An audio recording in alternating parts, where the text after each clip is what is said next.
What's up guys, my name is Josh and welcome to another amplifier review. Now today we're actually going to be talking about a tube hybrid amplifier, the Schiit Mjolnir 2. Now I'm going to try my best to navigate this review. There's an inherent complexity to tube amp reviews to begin with, especially when you get into tube hybrids. And the reason why is because you have the solid state amp portion of it and you also have the tubes. And both solid states and tubes generally have their own caveats, their own characteristics, and their own features. And the more factors that you pile into that conglomeration of an amplifier, the more complex it gets. So there's a lot of factors. So I'm going to talk about a couple tubes that I've been using in a second and a couple that I don't recommend, and what I liked and what I didn't like, and then we'll get into the actual review portion of it. And then I want to thank a very nice friend of the show for actually sending this out for review. He is also a Patreon link if you do want to help support what I do is in the description down below. He chooses to remain anonymous, so I respect that, but you know who you are. Thank you very much. Let's start off with the build of this device.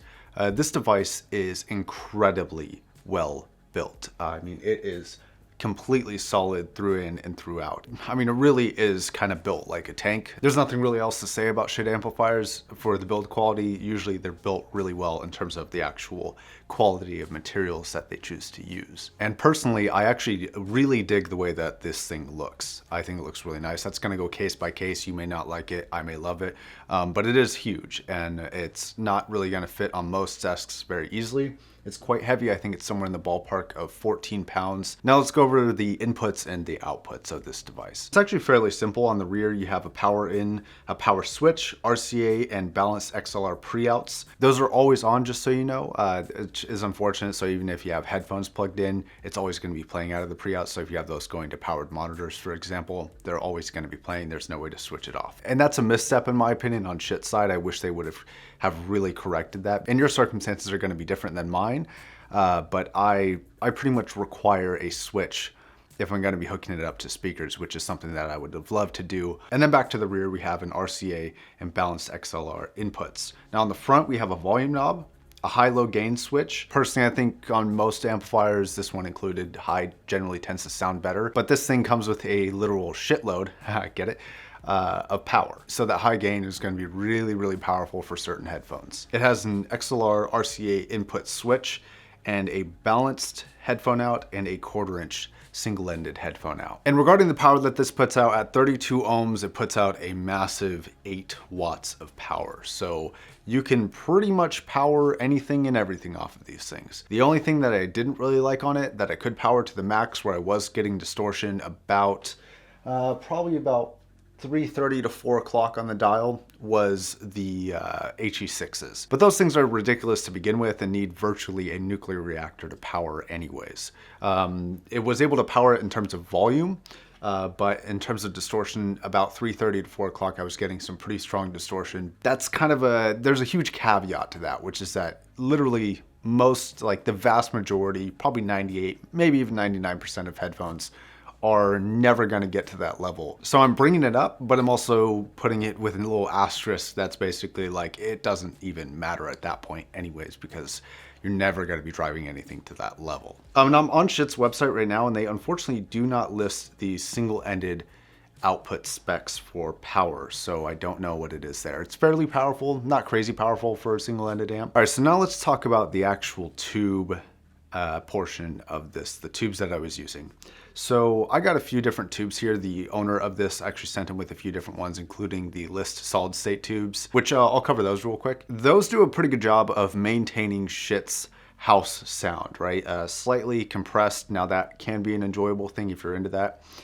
Slightly bassier, not necessarily warm, just kind of a little bit of a boosted like sub bass response, and not really super well resolved highs compared to other complete solid state amps like the NFB1 amp back there, or even something a little bit cheaper like the THX AAA9. I think those both have more resolving highs than this does with the list tubes. So they're good, and if you already own this, they're worth picking up if you want to be able to listen to tubes one day and solid state another day instead of buying a completely new amplifier. It's a really cheap alternative to that, but it's not going to give you the best results for a solid state amp. Now the stock tubes that it comes with, they're okay. They're pretty much just okay. But one thing I was having a major problem with was microphonics, and like even something as lightweight as keeping it on the same desk I was like typing on without typing like super aggressively or anything, just normal typing, normal mouse usage, I was picking up a lot of ringing. So if you are going to use the stock tubes on this, I would keep it in like a dedicated desk or stand to where you're not going to have any issues with that. But if you have like wood floors or something like that, even walking around would probably make those tubes ring a pretty noticeable amount. So not good on that front. They do sound okay though, but it was really hard to use them in like a day-to-day usage situation. Now I also tried a company called Gold Lion tubes, which are fairly popular.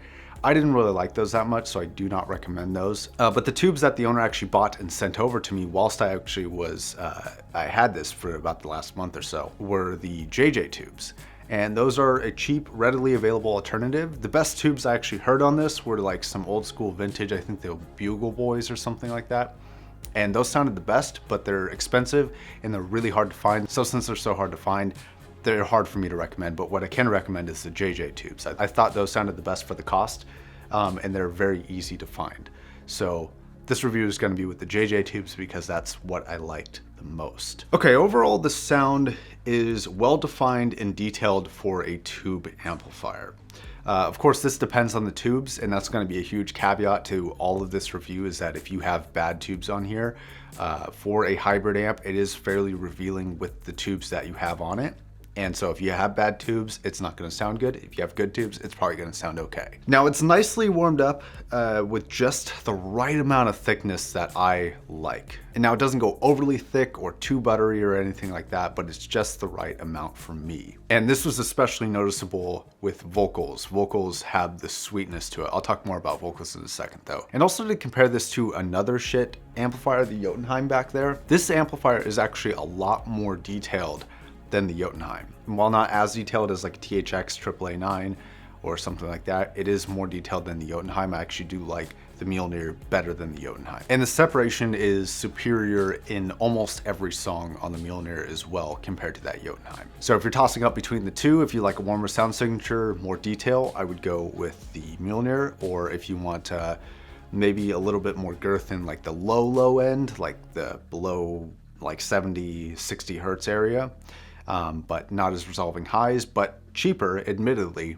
I would check out the Jotunheim. Even though we're talking about a tube versus a solid state, it's the best comparison in-house in terms of the Schiit line that I can make. Okay, so let's talk about the treble. Now the treble is cleared and has really good transients. It does a good job of cooling down the treble areas, especially with headphones like the Utopias. And a headphone that I really actually enjoyed the Mjolnir with was the HT800s. They do a good job of cooling down like the hotness of the highs, especially the S area. It does a good job of making them not so killer on this headphone. And the characteristic wideness of the Mjolnir did a good job of even emphasizing the HT800 soundstage even more. And that was something that I really enjoyed listening to. Now the mid-range, especially the lower mid-range, gets a little bit of a boost, a little bit of a kind of more buttery sound, I guess I would call it. It does really smooth over some of the rougher spots in vocals, and this butteriness, while great for enjoyment, was at the sacrifice of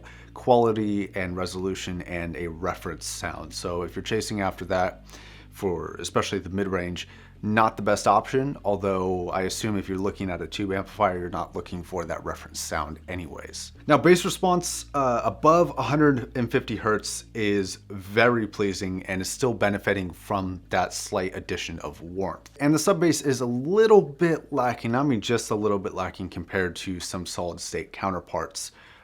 Again, to bring up the NFB1 or the THX AAA, while not being as affected as like fully tubed amplifier would be in those areas.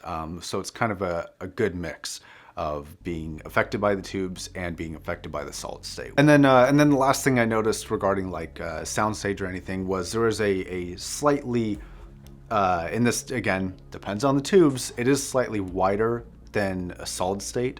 Not by much though, just like ever so slight, and that could be due to a number of factors, like a slight volume difference between the solid state that I was listening to and the the Mjolnir. So it could be a number of factors, but I thought I picked up on a slight whiteness. So in conclusion, overall, can I recommend this? Well, it depends on who you are and it depends on what you're chasing after. It gets pretty good accommodation for achieving its goal. It is a hybrid amplifier, and it sounds like a hybrid amplifier. So you have some of the benefits of tubes and some of the benefits of solid state, and it does a good job at achieving its goal of trying to sound like a mixture of the two. And that might just be something you're looking for. But there's a counter side to this, which is that it's not the best of either world. It's not the best for a tube amplifier, and it's not the best for a solid state amplifier. So if you're going for a really tubey sound or a perfect solid state sound, I would look maybe at other amplifiers. But if you're going for something kind of in the middle, maybe you don't want totally tubed, but you also don't want totally analytical, this might be a good middle ground, and it might be worth considering. And with the addition of the list tubes, you can really have a versatile little machine here. But if you're somebody who enjoys the hunt of finding a good tube to match with an amplifier and seeing how they pair together, this is an interesting option. All right, guys, hopefully if you were checking this out, I helped enlighten some areas. And if you have any questions or comments about this amplifier, I'd love to hear them in the comment section down below. My name is Josh again, and real quick before you go, I have a 20-second something ad for Patreon. So if you could watch that, I would appreciate it. All right, guys. Peace. If my videos have helped you in any way, please consider supporting me on Patreon. It really does help the channel a lot. You will receive early access to videos like this one and an exclusive Patreon only behind the scenes video monthly. Patreon also helps with shipping costs and feeding my coffee addiction so that I can get up at 6 a.m. to make videos like this one.